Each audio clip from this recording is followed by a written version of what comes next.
कि कुलपति उस मीटिंग में भाग नहीं लेंगे, बैठक भी स्थगित कर दी गई। अभी अभी सूचना मिली है कुलपति का वेतन भी रोक दिया गया। ये तो मुझे लगता है सदन की अवमानना हो रही है। क्या सदन में हो रहा है और क्या पदाधिकारी कर रहे हैं, इस पर संज्ञान लिया जाना चाहिए सभापति महोदय। तो बड़ी दुखद बात है महोदय, ये तो महोदय बहुत ही दुखद बात है। अगर इस तरह से होता रहेगा तो सदन की क्या प्रासंगिकता हो जाएगी महोदय। ये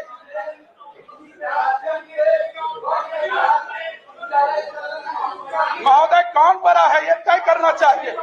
कार्यपालिका बड़ी है कि विधायिका बड़ी है महोदय, ये बहुत ही गंभीर और खेदजनक है। कल तक ही सत्र का संचालन होना है। आज सत्र में कोई वक्तव्य आना चाहिए सरकार की तरफ से।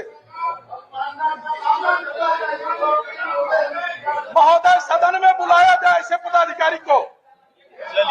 ये बहुत ही गंभीर बात है महोदय, बहुत ही गंभीर मुद्दा। कल तक ही सत्र का संचालन होना है महोदय।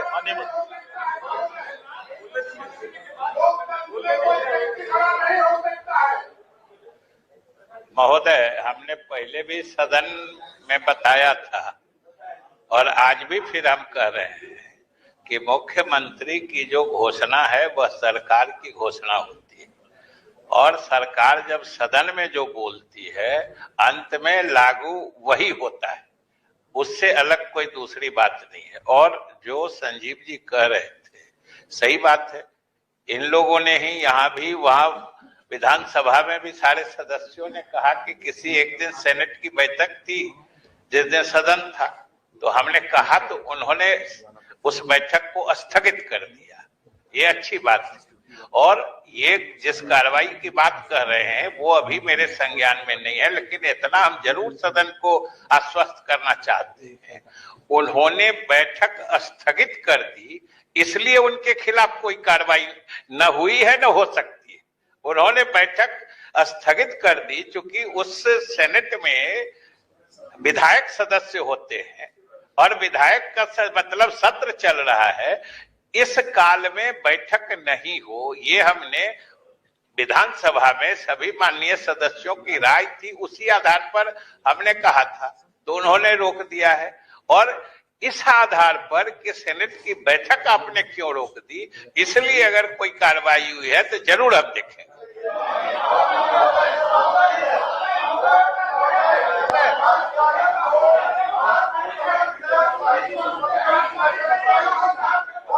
नहीं मानते हैं तो सरकार से प्रेस विज्ञप्ति आनी चाहिए।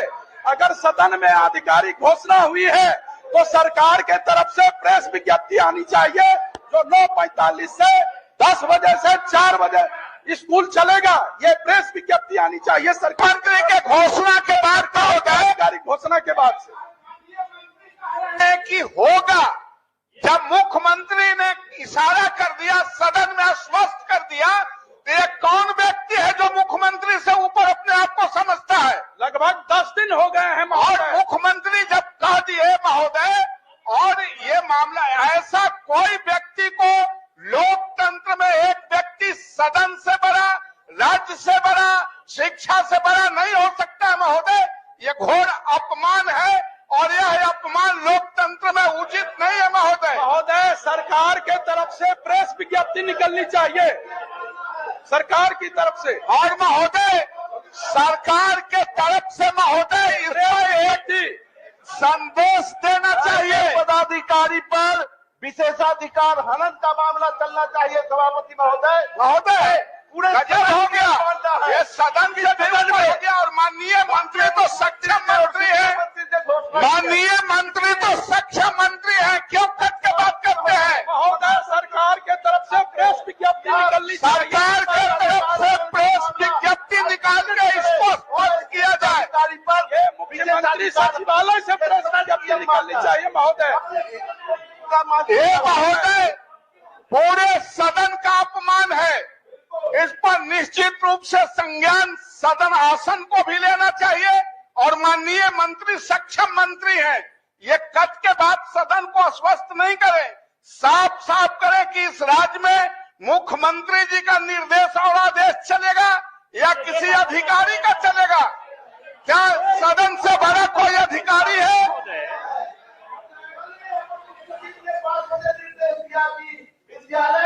9 बजे से 5 बजे तक ही चलेगा। बार बार शिक्षा मंत्री और सभापति महोदय, मैं समझता हूं इस मामले में जब मुख्यमंत्री महोदय की आधिकारिक घोषणा सदन में हो गई है, शिक्षा मंत्री महोदय के द्वारा भी ये घोषणा हो गई है, तो मुख्यमंत्री सचिवालय के तरफ से या सरकार के तरफ से एक प्रेस विज्ञप्ति निकलनी चाहिए, जो कि 9:45 से ही विद्यालय का संचालन होगा 4 बजे तक। ये महोदय बहुत ही गंभीर बात है, इसको गंभीरता से लिया जाए। हम लोग आपका संरक्षण चाहते हैं। और शिक्षा महोदय ऐसे नहीं चलता है। सवाल शिक्षा का है। सभापति महोदय, ये महोदय आग्रह है। माननीय सदस्यगण, पूरे सदन की भावना से हम सब लोग अवगत हो चुके हैं और सरकार भी यहाँ उपस्थित है। निश्चित रूप से मैं चाहूंगा कि सरकार इसे सीरियसली इस पर विचार करे कि जो बातें हो रही है वो बहुत मैं समझता हूं चिंताजनक है। मैं मुझे अब हो गया इस पर नहीं, ये कभी खत्म नहीं होगा। माननीय राजेंद्र जी प्लीज बैठ जाए। इसमें बहुत बात आ चुकी है, जितनी आनी चाहिए उससे ज्यादा आ चुकी है, कोई बात नहीं। और पूरा सदन ने इसको ग्रहण किया है, माननीय सरकार भी बैठी तो ग्रहण किया। निश्चित रूप से इस पर कार्रवाई होगी। अब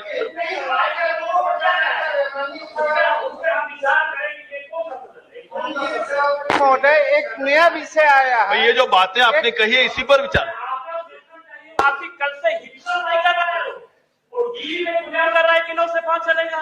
माननीय मुख्यमंत्री जी ने कहा ये बातें आ चुकी है, ये बातें सुन लिया कानूनी कार्रवाई करने में क्या समस्या है? ठीक कौन सा हिटलर है? चलिए ठीक। सभापति महोदय, एक नया विषय आया है। वो नया विषय ये है कि कल कुलपति और विश्वविद्यालय पदाधिकारियों की बैठक थी। माननीय कुलपति और पदाधिकारी अपने प्रमुख इस राज्य के महामहिम राज्यपाल से अनुमति मांगा। सचिवालय ने कहा कि आपको मीटिंग अटेंड नहीं करना है। आज माननीय कुलपति लोग उसी आदेश के तहत नहीं गए मीटिंग में, और आज जो है के पाठक जी, नाम नहीं लेना चाहिए, उन्होंने आदेश दिया इन लोगों का सैलरी रोक दिया जाए। अब ये अराजक स्थिति जो बनी है, ये अराजक स्थिति बनी है कि मुख्यमंत्री जी के आदेश को नहीं मानेंगे, महामहिम राज्यपाल के आदेश को नहीं मानेंगे। ये क्या अराजक स्थिति पैदा करना चाह रहे हैं? सदन इस पर चिंतित है। और इसीलिए माननीय शिक्षा मंत्री जी ने जो जवाब दिया वो ले जाकर के सीनेट की मीटिंग तक रख दिया।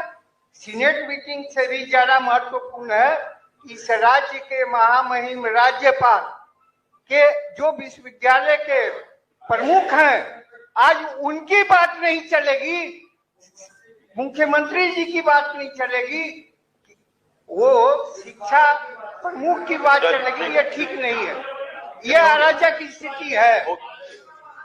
चलिए शून्यकाल। माननीय सदस्य अशोक कुमार।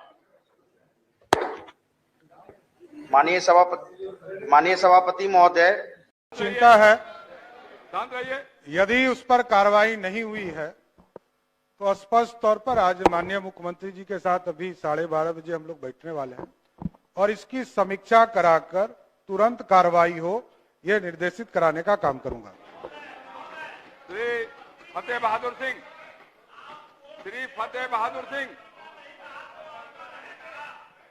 बोलिए, पूरा पूछिए। फतेह बहादुर जी, बैठिए। फतेह बहादुर जी, आपने ये बात खत्म हो गई? नहीं, पूरी बात हो गई। मुख्यमंत्री जी का आदेश का पालन होगा, ये बात साफ आगे बैठिए। बोलिए फतेह बहादुर जी। महोदय, जवाब आया है। हाँ, मैं मंत्री जी से ये जानना चाहता हूं कि उसका निष्पादन कब तक हो जाएगा? माननीय मंत्री राजस्व विभाग फतेह बहादुर सिंह का कब तक होगा निष्पादन? महोदय, अगली सुनवाई की तिथि 29। बोलिए। कोई सूचना नहीं है, क्या है?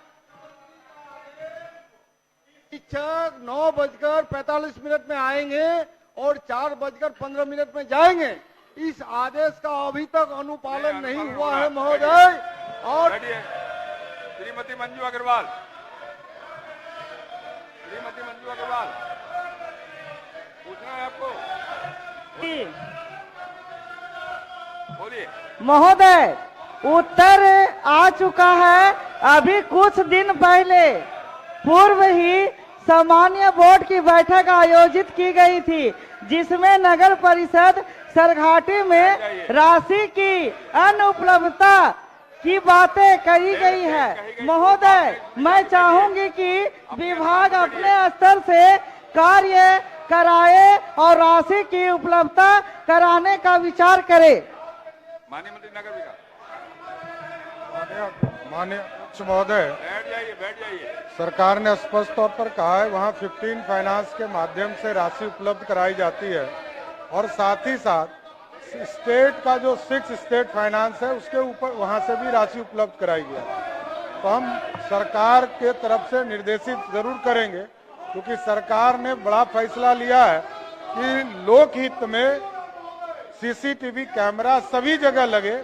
और आज जो विधेयक भी आने वाला कि सभी जगह, सभी चौक चौराहे पर जो भी सार्वजनिक स्थल है, जहां मठ हो, मंदिर हो या कोई भी प्राइवेट संस्थान है, सभी जगह लगाने का काम किया जाएगा।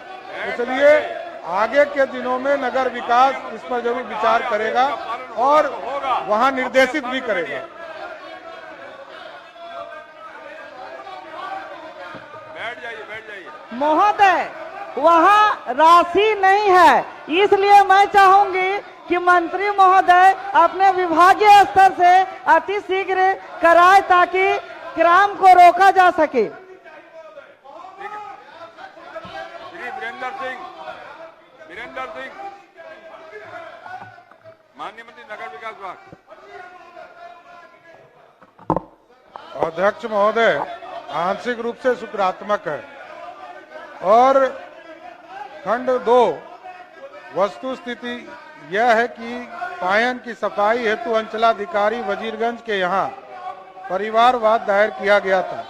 अतिक्रमण वाद संख्या 13/2021-22 संधारित है, जिसमें खाता संख्या 559, खेसरा संख्या 137, 150, 160, 387, 2532, 2530, 4503 और 4604 से संबंधित भूमि का विवाद चलाया गया।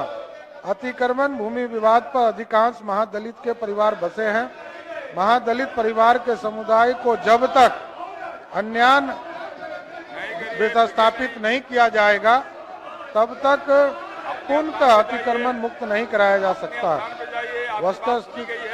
वस्तु स्थिति यह है कि कार्यपालक पदाधिकारी नगर पंचायत वजीरगंज द्वारा इस संबंध में अंचलाधिकारी वजीरगंज से समन्वय स्थापित किया गया तथा दिनांक 9/2/2024 को अतिक्रमण स्थल पर पुनः निरीक्षण किया गया तथा अस्थायी अतिक्रमण को हटाया गया। महादलित परिवार को पुनर्वास हेतु जब तक भूमि बंदोबस्त नहीं किया जाता तब तक अतिक्रमण स्थल से उन्हें हटाया जाना मुश्किल है तथा अमान्य है। पूरक प्रश्न है महोदय कि सुना जाए महोदय, आपका संरक्षण चाहिए महोदय। पूरक प्रश्न है कि वहाँ किसी प्रकार का समन्वय स्थापित नहीं किया गया है और कार्यपालक पदाधिकारी पटना में ही रहते हैं, वो रहते नहीं हैं वजीरगंज में, और महादलित दूसरे साइड में बसे हुए हैं और ये किसानों से संबंधित मामला है महोदय। इसलिए मुझे मंत्री महोदय से समय सीमा चाहिए कि कब तक आखिर सरकार इसको अतिक्रमण हटा सकती है। अध्यक्ष महोदय, मैं जिलाधिकारी से इसकी जांच करा लेता हूं। यदि हमारे कार्यपालक पदाधिकारी ने गलत रिपोर्ट दिया है, असत्य रिपोर्ट दिया है, तो इसकी जांच करवाकर तुरंत कार्रवाई का आदेश देता हूं। प्रश्न निकाले, आप ही लोगों का प्रश्न है, क्यों सुधाकर जी का प्रश्न आप बर्बाद करना चाहते हैं? बैठ जाइए, प्रश्न का चलने दीजिए। श्री सुधाकर सिंह, श्री अमरेंद्र प्रताप सिंह,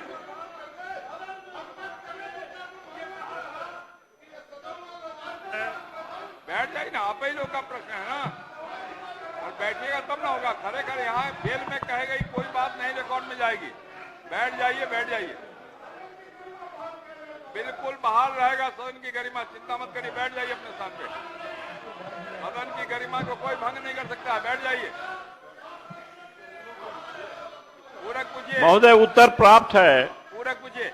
और पूरक मेरा यही है कि आरा में, बक्सर में मैं जानता हूं भौतिक रूप से, और मैंने देखा है वहां कि वाटर ट्रीटमेंट प्लांट काम नहीं कर रहा है। पहले बैठिएगा, उसके बाद पे बात होगी। न उसका जो टेक्नीशियन है, केमिस्ट हैं, वहां रहते हैं, लैब असिस्टेंट हैं, कोई नहीं रहता, और वाटर ट्रीटमेंट के नाम पर कुछ नहीं, जो रॉ वाटर है वही सप्लाई होता है महोदय। तो मेरा यही सरकार से यही मैं जानना चाहता हूं, पूछना भी चाहता हूं कि क्या सरकार महोदय क्या सरकार भौतिक सत्यापन करा करके आरा और बक्सर में जहां भी है, जहां ट्रीटमेंट प्लांट कहा गया है, ट्रीटमेंट प्लांट चल रहा है नहीं चल रहा है, पता करके सरकार और जिम्मेवार पदाधिकारियों पर कार्रवाई करते हुए वाटर ट्रीटमेंट प्लांट को चालू करा करके और पानी पीने के लिए सहज रूप में जो पानी आवश्यकता है उसको आपूर्ति करना चाहती है।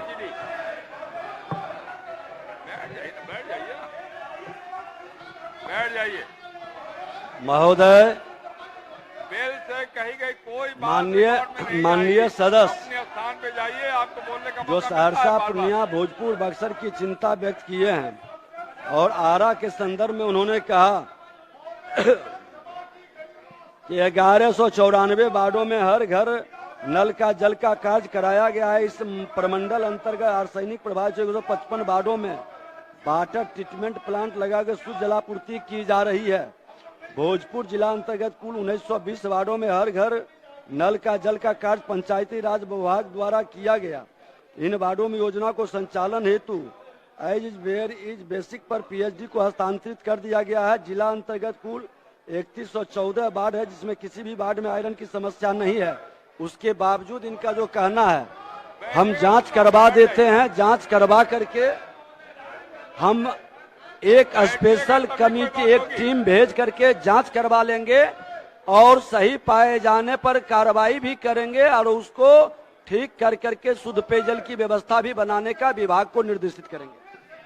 आप अपने पार्टी के मेंबर अरुण बाबू का सवाल खत्म करना चाहते हैं, बैठिए, उनका सवाल आने वाला है, बैठ जाइए। श्री मुरारी प्रसाद गौतम, श्री अरुण सिंह जी जाइए। श्री कुंदन कुमार। अध्यक्ष महोदय, जब तक जाएंगे नहीं हम क्या बात सुनेंगे? आप पहले अपने सीट पे जाइए, अपने स्थान पे जाइए। अध्यक्ष, उससे क्या होगा उससे? कुछ नहीं होगा, बैठ जाइए। अध्यक्ष महोदय, इतना दिन बढ़िया से चढ़ाए आप, 2 दिन में क्या लगा? 2 दिन तो और है भाई, कलीवर है ना। बैठ जाए, बैठिएगा तब ना, कोई बात बैठने पर ही होगी, आपके बीच में रहने से नहीं होगी। बेल में रहने से कोई बात नहीं सुनी जाएगी आपकी। अपने स्थान पे जाइए, कुंदन जी। अध्यक्ष महोदय, मेरा प्रश्न वार्ड संख्या 23 एवं 31 के अंतर्गत मस्जिद चौक से कॉलेजिएट कॉलेज होते हुए